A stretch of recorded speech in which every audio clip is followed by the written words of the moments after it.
Hello, hello. I am a guy in a red sweater.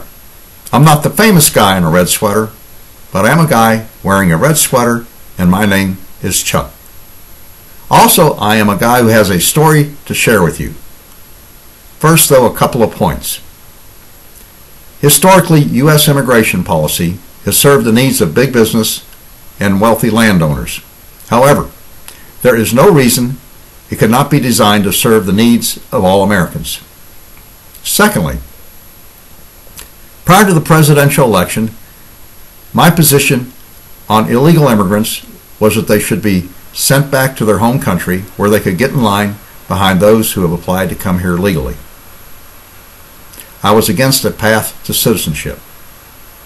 The story I'm going to tell changed my mind, and if you are of like mind to my prior mind, it'll change your mind also. About once a week I join a group of guys at a coffee shop. Here we solve the problems of the world. About 2 weeks ago when I walked in, the group was talking about illegal immigrants.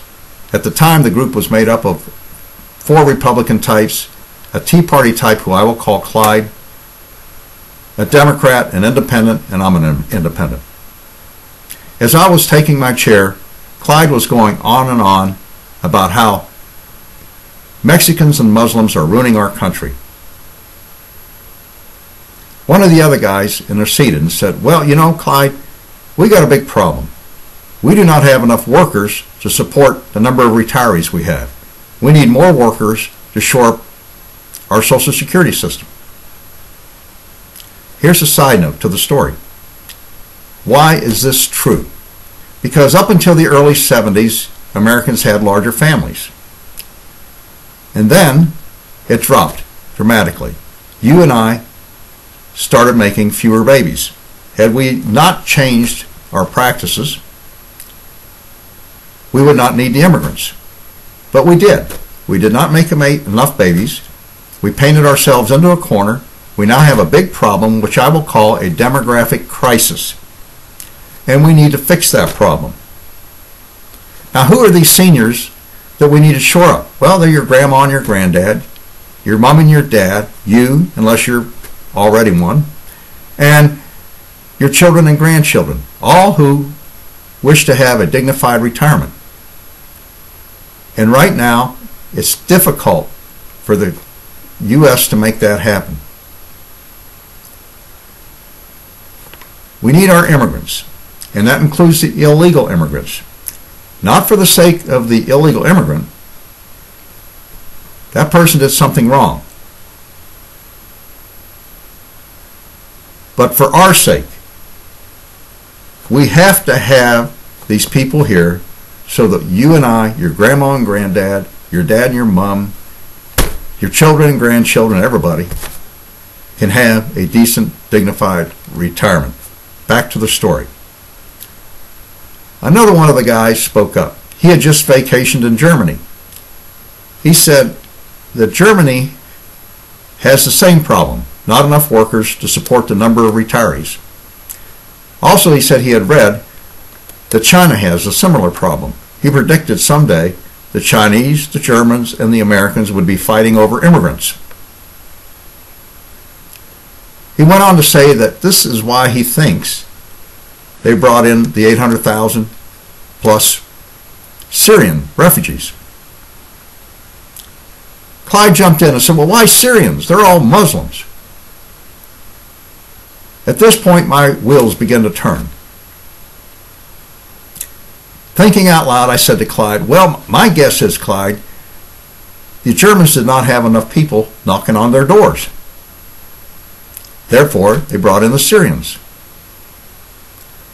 And even though this is a great country, my understanding is we don't have enough people knocking on our doors either.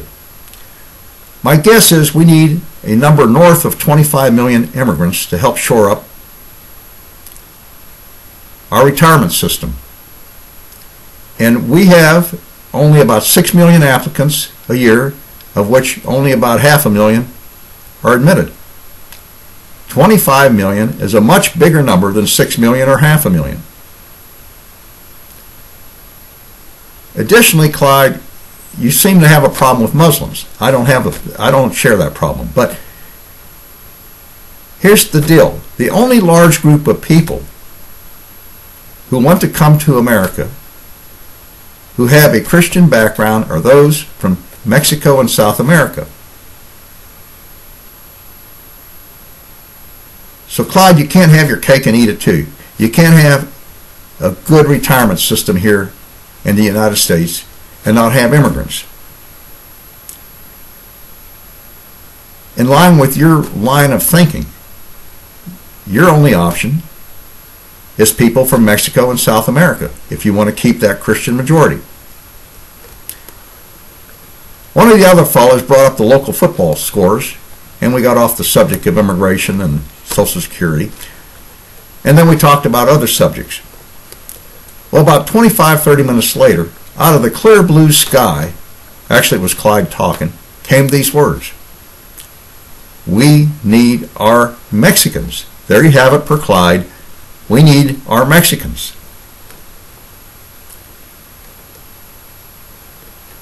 If you are like Clyde in your way of thinking, then guess what?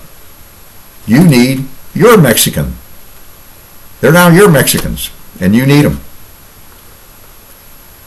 What about jobs and crime? Do illegal Mexicans take American jobs? Do they bring crime to our shores?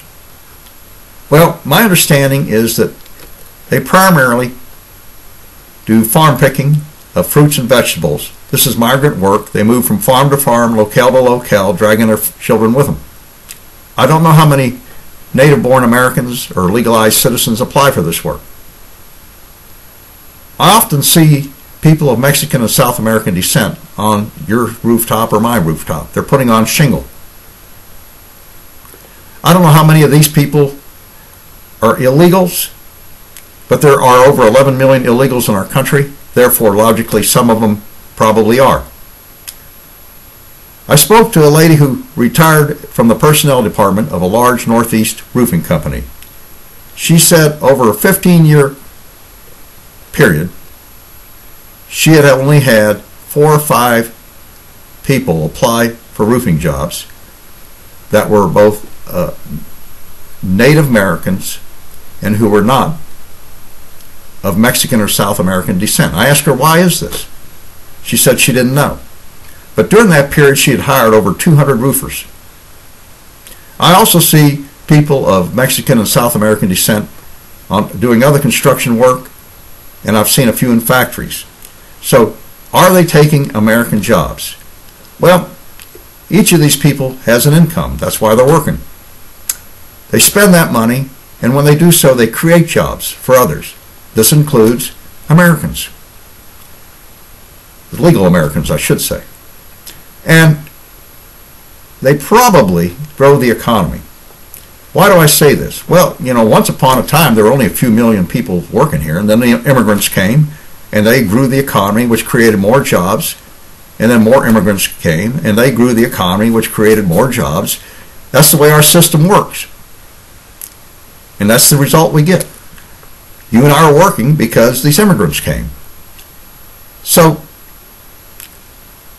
they also send money home. That money leaves our economy and does not create jobs here. The question is, what's the net? It's morally right for them to send the money home, and I haven't seen anything that details the effect of that, but that the net is in our favor. They probably create more jobs than they take. Now, what about crime? The crime story is a big myth, a very, very, very big myth. Immigrants have lower crime rates than do Native Americans.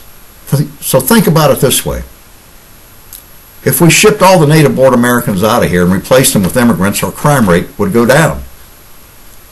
End of story. Okay, what do you need to do? You need to think about this. And you need to discuss this subject with your friends and relatives, members of your church and civic clubs, people you meet while you're waiting on a bus or a train, everybody. You need to wrap your head around it. And then you need to get after your congressperson.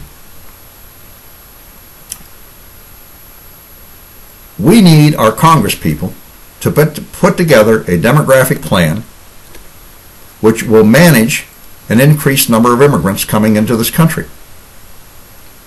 Also, though, that plan has to include some protections for the American worker. That's you and I. Actually, I don't work much anymore, but some. And to make sure that we have a good life. At the same time, the immigrants are being brought in. Now, I don't want to give the impression that bringing in more immigrants will fix the Social Security problem. We probably also have to look at raising or eliminating the contribution cap, as well as moving out the retirement age by a couple of years.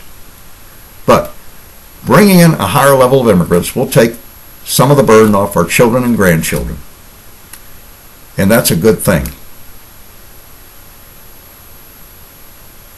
I need to say more about the issue of the requirements to protect Americans, as well as maybe address a couple other points in addition to those I've addressed. And I'm going to do that in a second video, so this one doesn't get too long.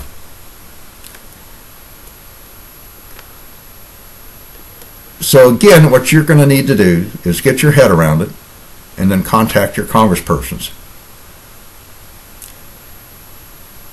Until the next video, this has been Chuck. Have a good day.